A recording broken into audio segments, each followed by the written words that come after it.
একজন পয়গম্বরের নাম হলো দানিয়াল। দানিয়াল আলাইহিস সালাম বনি ইসরাইলের একজন পয়গম্বর।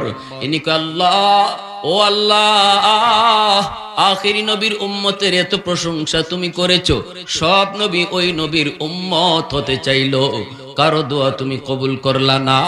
আমারও তো মন চাই ওই নবীর উম্মত হতে, কিন্তু মালিক দোয়া তো তুমি কবুল করবা না। আমি এমন দোয়াও করব না, তবে আমি একটা আবদার করব, এই আবদারটা কিন্তু রাখতে হবে। আল্লাহ বলে, কি আবদার বলো? দানিয়াল পয়গম্বর কয়, মালিক উম্মত যদি নাও বানাও, আমার লাশটা তুমি রক্ষিত রেখে দিও, আমার লাশটাকে তুমি মাহফুজ রেখে দিও। মরণের পর আমার লাশটারে পচায়ও না, আমার লাশটারে তুমি গলায়ও না, অত্যন্ত সংরক্ষিত করে লাশটা রেখে দিও।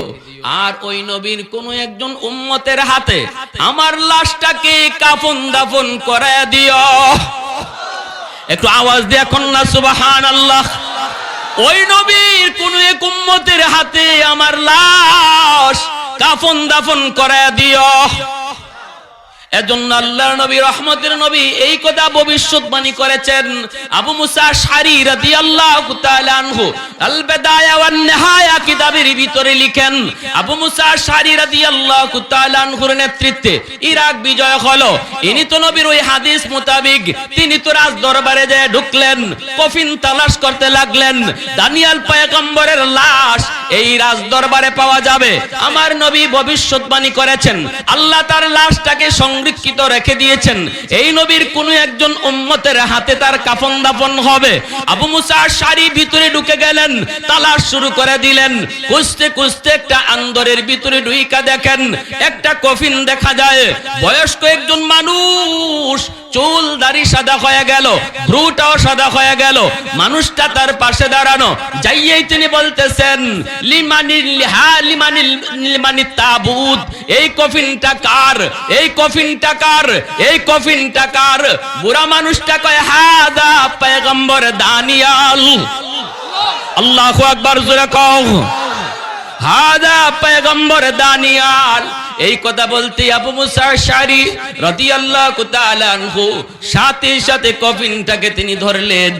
ধইরা তিনি পয়গম্বর দানিয়াল আলাইহিস সালামের লাশটা নিজের হাতে তিনি এইবার কাফন দাফন পরালেন, জানাজা দিলেন, এরপরে দাফন করালেন। আবু মুসা আশআরী তিনি বলেন, আমার মতো ভাগ্য এই উম্মতের কয়জনের আছে? আমি আমার চোখে দুইজন পয়গম্বর দেখেছি। এক হলো আমার নবী, রহমতের নবী সরওয়ারে দু জাহানকে দেখেছি, আরেকজন বনি ইসরাইলের পয়গম্বর দানিয়াল আলাইহিস সালামকে দেখছি। ওই মুসা কালিমুল্লাহ কে, আল্লাহ, জান্নাতে আমার বন্ধু কে হবে একটু দেখতে মন চায়। আল্লাহ বলবেন, অমুক বাজারে যাও, যায় দেখবে একজন কসাই গোশত বিক্রি করে, এই কসাই হলো তোমার বন্ধু, জান্নাতে তোমার বন্ধু। মুসা নবী তার নাম ঠিকানা লইয়া, আল্লাহর কাছ থেকে নাম ঠিকানা লইয়া মুসা নবী ওই মানুষটাকে দেখার জন্য তিনি বের হলেন। কে সেই মানুষটা, কি তার নেক আমল, একটু দেখতে তো মন চায়। কসাইগিরি কইরা সে জান্নাতে, আমি মুসার বন্ধু কেমনে হলো, দেখতে তো মন চায়। কাছে তিনি গেলেন, যে সালাম জানালেন, নাম জিজ্ঞেস করলেন, নাম মিলে গেল। মুসা নিজের পরিচয় দিলেন না, পরিচয় না দিয়ে বলেন, আমি একজন মুসাফির, আমি আপনার বাড়িতে আজকে মেহমান হতে চাই, আপনি আমার মেহমানদারি করবেননি? সাথে সাথে লোকটা হাসিতে কয়, আমি তো মেহমানের পাগল। নবীজি বলেন, মান আরাদা আন ইয়াবসুতার রিজকা ফালিয়ুকরিম দাইফা। তুমি যদি তোমার রিজিকের ভিতরে প্রশস্ততা চাও, ইনকামের ভিতরে প্রশস্ততা চাও, বরকত চাও, রুজি রোজগারে বরকত বেশি চাও, আল্লাহ রাসূল কয় বেশি বেশি করে মেহমানদারি করো। আমরা মনে করি মেহমানকে খাওয়াইলে কমে, আর আমার নবী কয় মেহমানকে খাওয়াইলে বাড়ে। আমারটা ঠিক না নবীরটা ঠিক? আমরা দেখতেছি কমে, কিন্তু রাসূল কয়। ইব্রাহিম খলিল এত পাগল, মেহমান ছাড়া ইব্রাহিম খলিলুল্লাহ খানাই খাইতেন না। মেহমান না পাইলে খানা খাওয়া বন্ধ। এমনি খলিল হইছেন, এমনি বন্ধু হইছেন। 3 দিন চলে গেল, মেহমান পান না, 3 দিন যাবত খানাও খান না। আল্লাহ পাক কই, জিব্রাইল, আমার খলিল বন্ধু পায় না, খানা খায় না, তুমি আরো 2 জন ফেরেশতা লইয়া মানুষের রূপ ধইরা মেহমান সেজে যাও, তবু আমার বন্ধুকে যা খাওয়াও। জিব্রাইল আলাইহিস সালাম আরো 2 জন ফেরেশতাকে লইয়া মানুষের সুরত ধরে ইব্রাহিম খলিলের বাড়িতে মেহমান হয়ে গেলেন। তিনি তো মেহমান পেয়ে বড় খুশি। আজকে 3 দিন পর ইব্রাহিম খলিল খানা খাবেন, কারণ তিনি মেহমান পেয়েছেন। এইবার তিনি বসলেন মেহমানকে নিয়ে খানা খাইতে। 1 খাঞ্চার ভিতরে খানা খাওয়ার জন্য তিনি বসলেন, মেহমানরাও বসলো। তিনি তো খানা খাইতেছেন, 3 দিনে খানা, অতএব খানাটা পাইয়া তো আর হুঁশ নাই। বিসমিল্লাহ কইয়াই খানাটা শুরু করে দিলেন, কিন্তু মেহমানরা খানা খায় না। মেহমানরা শুধু হাত নাড়াচাড়া করে, কারণ এরা খানা খাবে কি কইরা? ফেরেশতারা খানা খাইতে জানেন না।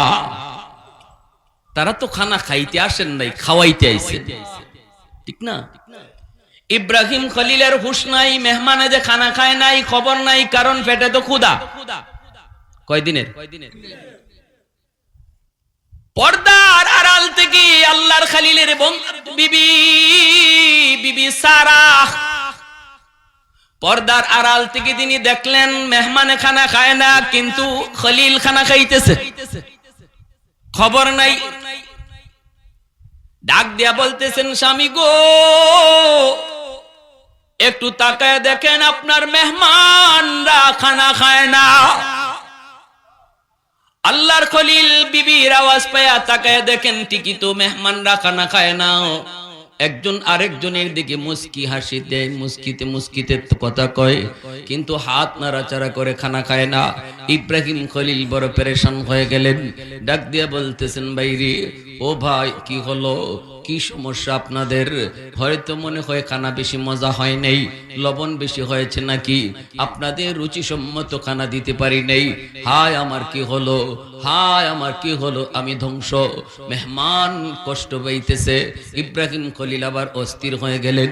সাথে সাথে জিব্রাইল আমিন বুকের সাথে বুক মিলাইয়া কয়, ও আল্লাহর খলিল, আপনি কাঁদবেন না, অস্থির হবেন না।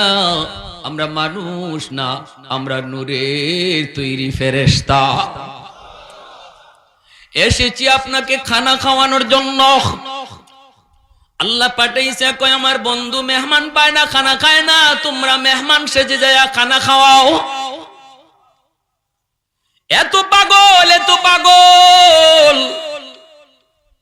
এজন্য খাঁটি আল্লাহর ওলিরা, এরাও দেখবেন একা খায় না, খাইলে মানুষজন লয়া খায়। এটাও খালি আল্লাহওয়ালাদের চিনার আলামত। ওইদিকে দেখা যায় মুসা আলাইহিস সালাম যখন বললেন আমাকে মেহমান বানাবেন, কই আমি মেহমানের তো পাগল, চলেন আপনি আমার বাড়িতে। নিয়ে আসলো লোকটায়। মুসা কালিমুল্লাহ তিনি যখন ভিতরে ঢুকলেন, ঢুকে তিনি বলেন, আমি দেখলাম লোকটা ভিতরে ঢুকলো, আগে যায় ঢুকলো, কিন্তু না না, স্ত্রী রুমেও আগে নয়, সন্তানের কাছেও আগে নয়, এমন একটা ছোট্ট রুমের ভিতরে যায় ঢুকছে। ঢুকেই দেখা গেল খাটের মধ্যে একজন বৃদ্ধা মহিলা, বয়স হইতে হইতে একদম গুজা হয়ে গেছে, একদম কবুতরের মতো। এমন একজন মহিলা, বয়স্ক একজন মহিলাকে কোলে উঠাইয়া এইবার আম্মা কইয়া ডাকটা দিয়া কপালে চুমা দিয়া হাতের খানাটা মারে খাওয়াইতেছে। মুসা কালিমুল্লাহ কই আমি বুঝলাম ওই বৃদ্ধা মহিলাটা তার মা। পাশের রুম থেকে ছোট ছোট বাচ্চাগুলি আইসেই বাবার পা জড়ায় কান্দে আর কয়, আব্বু সারাদিনে কিছু খাই নাই, তোমার অপেক্ষায়, তুমি খানা নিয়ে আসবা। ও বাবা আমাদেরকে একটু খানা দাও, একটু খানা দাও, পেটের ক্ষুধার সইতে পারি না। কিন্তু বাবা তখন সন্তানদের মাথায় হাত বুলায়া চোখের পানি ফেলায় কয়, বাবা একটু ধৈর্য ধরো, একটু ধৈর্য ধরো, আগে তোমাদের দাদুকে খানা খাওয়ায়া নেই।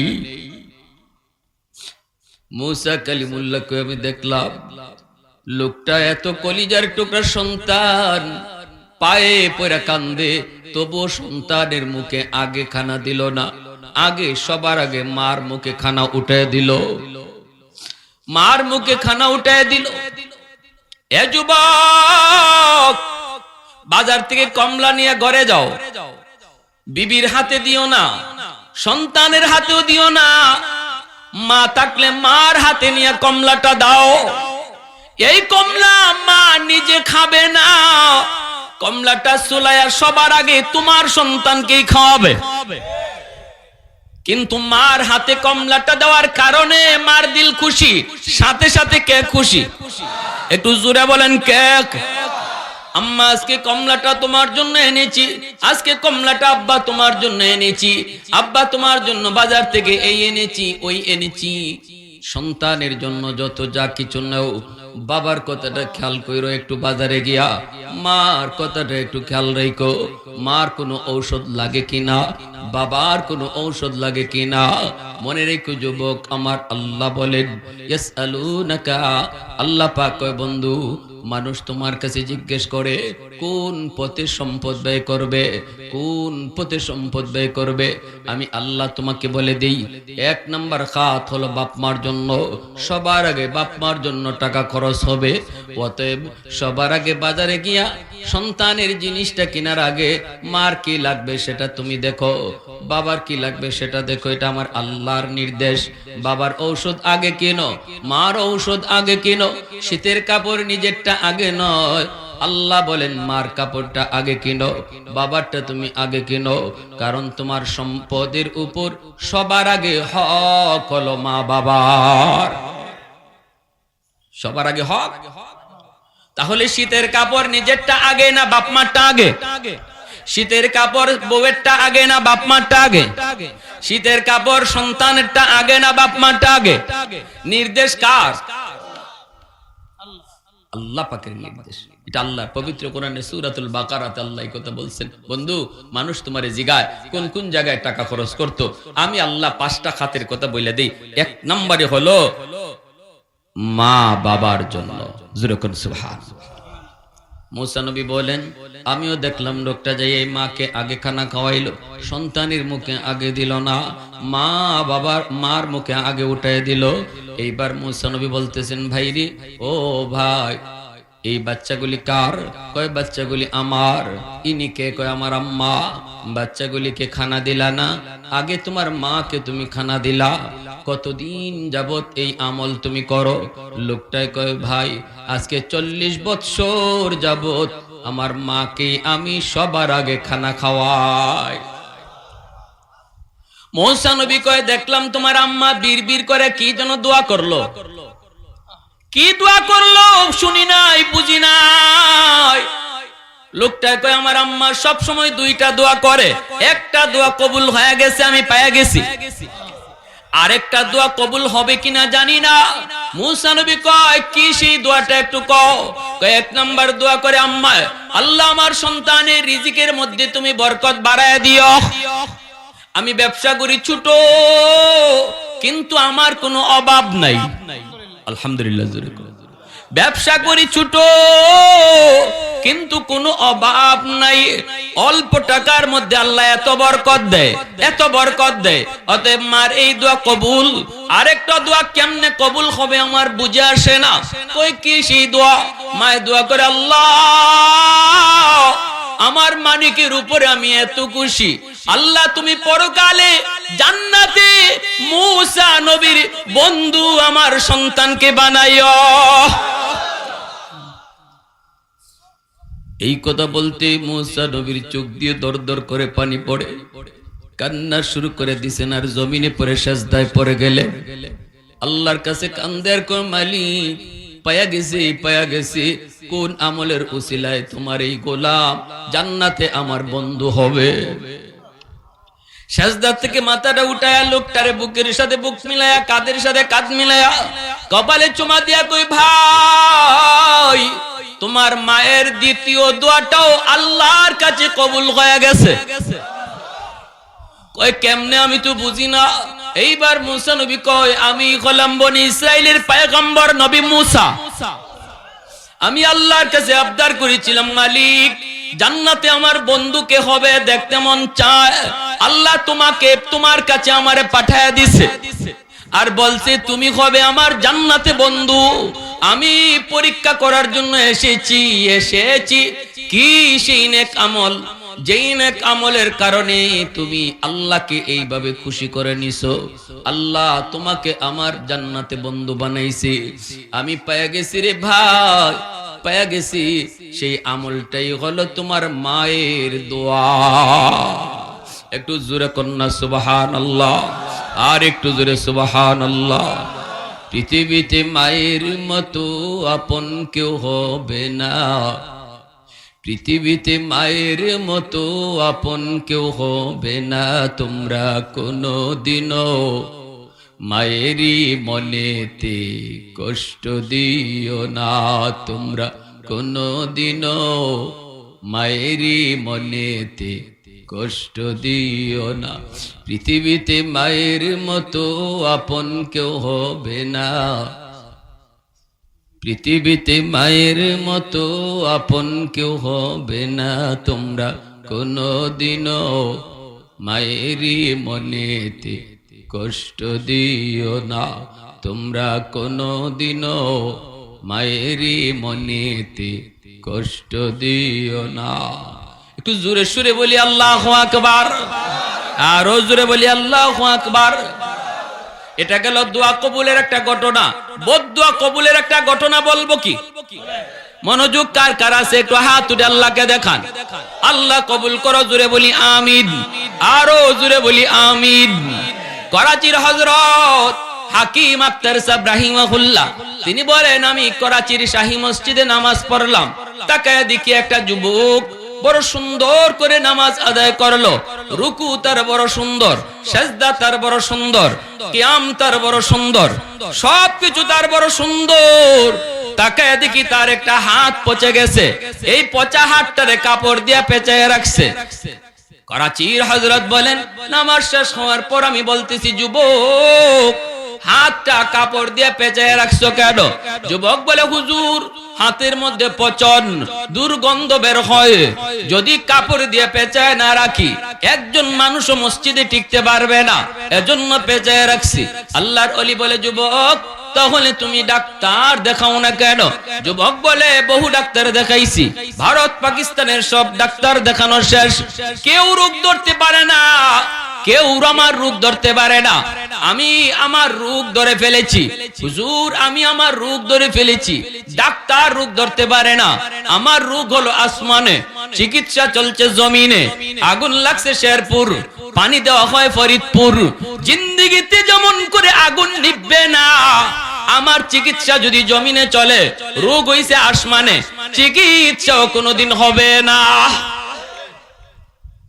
এই কথা বলতে আল্লাহর ওলি এইবার বলেন, যুবক তাহলে এইবার বলো কি তোমার রোগ? বলতেই যুবক চোখের পানি সেরে সেরে কান্দে আর বলতেছে, ও আল্লাহর ওলি, আমি আমার মায়ের গর্ভে একমাত্র সন্তান, জন্মের পরে দেখলাম বাবা নাই, বাবা নাই, মা হলেন একা। মানুষের বাড়িতে কাম করে করে মা আমার লেখাপড়া করান। আমি প্রাইমারি পড়লাম, হাই স্কুলে গেলাম, কলেজে গেলাম, ইউনিভার্সিটিতে গেলাম, লেখাপড়া শেষ করলাম। সুন্দরী একটা মেয়ের সাথে আমার পরিচয় হলো, এরপরে প্রেম হলো, তারপরে তারে বিয়ে করে মার কাছে নিয়ে আসলাম।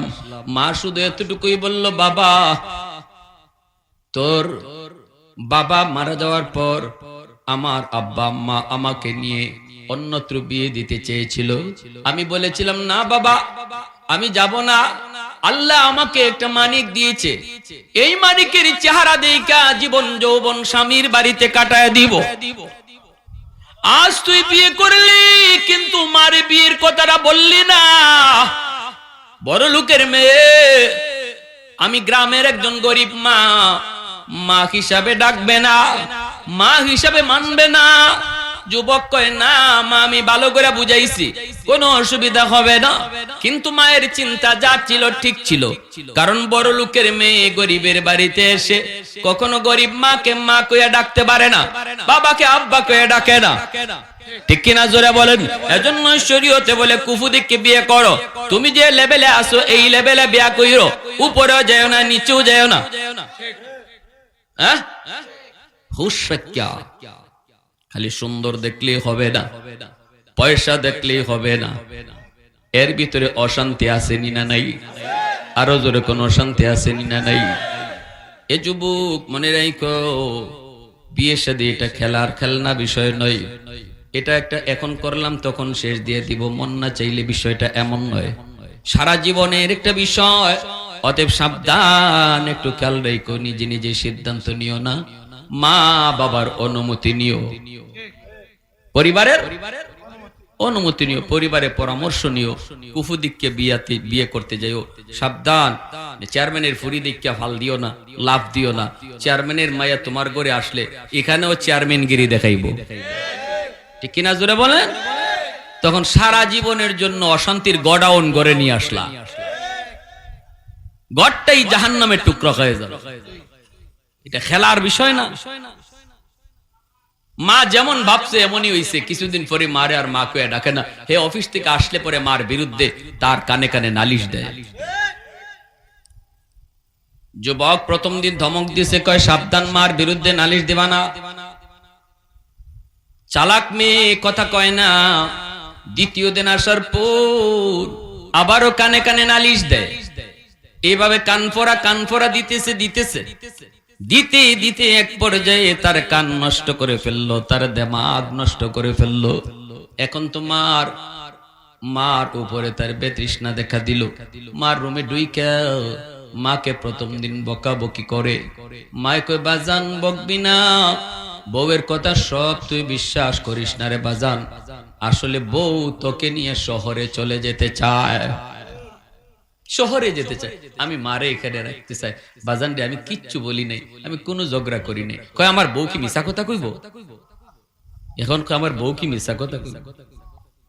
একদিন, দুই দিন, তিন দিনের দিন মার রুমে ঢুইকা মার গায়ে হাত উঠে ফেলছে। যেই মাত্র মার গায়ে হাত উঠাইছে, দুঃখিনী মা চুকের পানিটা সাইরা কয়, বাজান যে হাত দিয়ে তুই আজকে মাকে মারলি, এই হাতটা মা চুমায়া চুমায়া বড় করছি, এই হাতের মধ্যে মার চুমা লেগে আছে বাজান। আজকে তুই বউয়ের কথায় মার গায়ে হাত উঠে দিলি, তাহলে যা, আল্লাহ যেন তোর এই হাত পছায়া দেয়, তুই যেন আমার জানাজার নামাজ পড়তে না পারো। যুবক বলে, হুজুর, মা এই দুইটা বদ্দুয়া দেওয়ার সাথে সাথে আমি টের পেয়েছি আমার পায়ের জমিন কাইপা উঠছে, কারণ আমার রাসূল বলেন, সাবধান সাবধান, মা বাবার বদ্দুয়া নিও না রে যুবক। এই বদ্দুয়া কিন্তু আল্লাহর আরশে পৌঁছতে সেকেন্ড সময় লাগে না, আল্লাহর আরশটা পর্যন্ত কাঁপায়া দেয়। এজন্য আল্লাহ কয়, আনিস করলি ওয়ালি ওয়ালিদাইক, পবিত্র কোরআনের সূরাতুল লুকমান। এ বান্দা, আমি আল্লাহর শুকরিয়া আদায় করো, সাথে সাথে আল্লাহ কয় মা বাবার শুকরিয়া আদায় করো, কারণ আমি হলাম খালিক, আমি বানাইছি কিন্তু বাপ মার মাধ্যমে দুনিয়ায় পাঠাইছি, আমি হলাম খালিক, খালিক হিসাবে আমার শুকরিয়া আদায় করো। আর বাপ মা হলো তোমার দুনিয়া আসার মাধ্যম, এজন্য আমার সাথে সাথে বাপ মার শুকরিয়া আদায় করো। নির্দেশটা কার? একটু জোরে বলেন কার? করাচির হযরত বলেন, যুবক। এরপরে কি হলো? যুবক কান্দে আর কয়, হুজুরের কিছুদিন পরে আমি দেখলাম অফিস থেকে খবর পেয়েছি মা মারা গেছে, জানাজা পড়ার জন্য রওনা দিলাম, কিন্তু শহর থেকে গ্রামে আসতে আমার এত সময় লাগে না যত সময় ওই দিন লাগলো। রাস্তার মধ্যে শুধু ভেজাল আর ভেজাল, ভেজাল আর ভেজাল, পৌঁছতে পৌঁছতে সন্ধ্যা হয়ে গেল। মানুষজন আমাকে ছাড়াই মার জানাজা পড়ে ফেলেছে। আমি আসা মাত্রই মানুষেরা কয়, বাবা অনেকক্ষণ অপেক্ষা করেছি, আর মানুষেরা অপেক্ষা করতে চায় না, এজন্য জানাজা পড়ে ফেলেছি। যুবক কান্দের কই, বাবারা তোমাদের কোনো দোষ নাই, এটা আমার কপালের লিখন। আমি তো বুঝে গেছি আমার মার দুইটা বদুয়া, একটা হলো তোর হাত যেন পচে যায়, আর একটা হলো তুই যেন আমার জানাজা পড়তে না পারো। মার এই বদুয়াটা কবুল হয়ে গেছে, এখন হলো দ্বিতীয় বদুয়া তোর হাত যেন পচে যায়। হুজুর কয়েকদিনের মাথায় দেখলাম ওই হাত, যেই হাত মার গায়ে উঠাইছিলাম, একটা ফুরা দেখা দিছি, ফুরা থেকে পচন শুরু হয়েছে। অ্যান্টিবায়োটিক খাই, অ্যান্টিবায়োটিক ডাক্তাররা দিল, না পচন ভালো হয় না। ডাক্তাররা কয় আমরা তো কিছু বুঝি না, কেন এমন হইতেছে, কেন ভালো হয় না। পচন শুধু হাতের উপরের দিকে উঠে, ডাক্তাররা কিছুই বুঝে না। আমি বুঝে গেছি, কারণ আমি বুঝে গেছি। বুঝার তো কোথায়, আমার চিকিৎসা ওরা কেমন করে করবে, কারণ আমার রোগটা তো জমিনে নয়, রোগ হলো কোথায়? একটু জোরে বলেন কোথায়? আসমানের রোগ, চিকিৎসা জমিনে হবে না, ঠিক না? এরপরে যুবক বলতেছে, আল্লাহর বলি, এই পচন দুর্গন্ধ সুন্দরী বউ, আমার যেই বউয়ের কারণে মার গায়ে হাত উঠাইছি, এই বউটাও আমাকে ফালায়া বাপের বাড়ি চলে গেছে।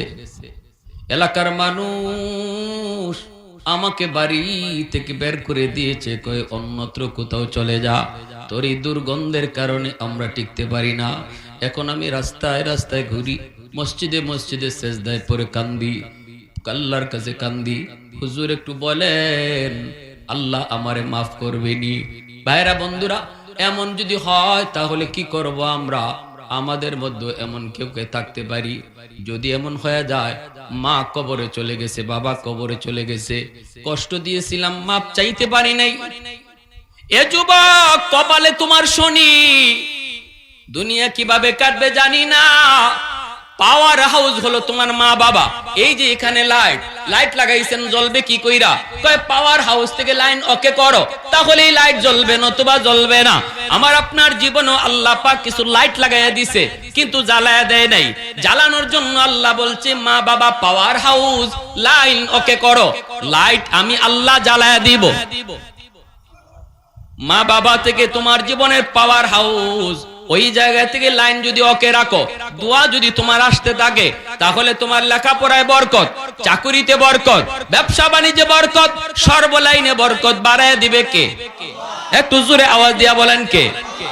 এজন্য আমাদের কাছে কেউ যদি কয় হুজুর এত কষ্ট করি কিন্তু সফলতা পাই না, বরকত পাই না, সবার আগে বলি লাইন ঠিক আছে কিনা দেখো, ঠিক কিনা? পাওয়ার হাউস থেকে লাইন কাটা নাকি লাইন ওকে? লাইন যদি কাটা থাকে, আগে লাইন ঠিক করো, তাহলে জিন্দেগির সফলতা বাড়ায় দিবে কে? আল্লাহ। লাইন কাটা রাখা হুজুরদের ফু ফা আর পানি ভরা যতই নেও লাভ নাই। লাইন কাটা, এখান থেকে পানি ভরায় কাজ হবে না, পানি পড়ায় কাজ হবে না। রাসূল বলেন, কোন সন্তান যদি রাতের বেলা ঘুমায়, বাপ মারে খুশি কইরা সকাল হতেই তার জন্য জান্নাতের দরজা আল্লাহ খুলে দেয়।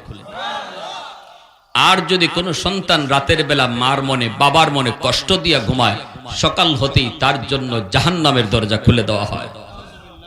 এবার সিদ্ধান্ত নেবেন, আজ রাত যদি আমার জীবনের শেষ রাত হয়, তাহলে আমি মারে খুশি রেখে মরতেছি নাকি মারে কষ্ট দিয়ে মরতেছি, এই চিন্তাটা মাথায় রাখবেন। যদি মনে করেন আগের অতীতের কোনো এক কথায় আমার মার মনে কষ্ট আছে, মাপ নেই, আজকে রাত্রে মাপ চাইয়ে নেবেন, মশারিটা টানাইয়া দেন, দেখবেন মা খুশি। তার মার মাথায় একটু তেল লাগাইয়া দেন, দেখবেন মা খুশি হয়ে গেছে। বাবার পায়ের তলায় একটু তেল লাগাইয়া ঘুমাও, দেখবা বাবা খুশি হয়ে গেছে। আল্লাহ যদি এই রাত্রে তোমার মরণ লিখে রাখে, শুধু এতটুকুর উসিলায় রাসূল বলেন তোমার জন্য জান্নাত ওয়াজিব হয়ে যাবে। সুবহানাল্লাহি ওয়া বিহামদিহি সুবহানাল্লাহিল আযীম। আর যাদের বাপ মা দুনিয়াতে নাই, যদি কষ্ট দিয়া থাকি, তাহলে এই বাপ মারে খুশি করার সুরতটা কি? কার কার শুনবার ইচ্ছা আছে একটু দেখান আল্লাহ। বাপ মা নাই কিন্তু এরপরও খুশি করব, কেমনে খুশি করব? সবার ইচ্ছা আছে, শুনবো ইনশাআল্লাহ। একখান হাদিস আবু দাউদ শরীফের বলবো, এর আগে শুধু একটা মিনিট আমি আপনাদের কাছ থেকে সময় নেব। এই মাহফিলটা যারা আয়োজন করেছেন, আজকে আপনাদের এলাকার মুজাহিদ কমিটি সহ তরুণ যুবকরা, ব্যবসায়ী ভাইরা, এতে আপনারা খুশি না বেজার? আগামী বছর হইতো না হইতো না? কারা কারা চাই আগামী বছর এই মাহফিলখানা হয়। আল্লাহ আগামী বছর আমাদের সবাইকে এই মাহফিলে বসার তৌফিক দান করুন।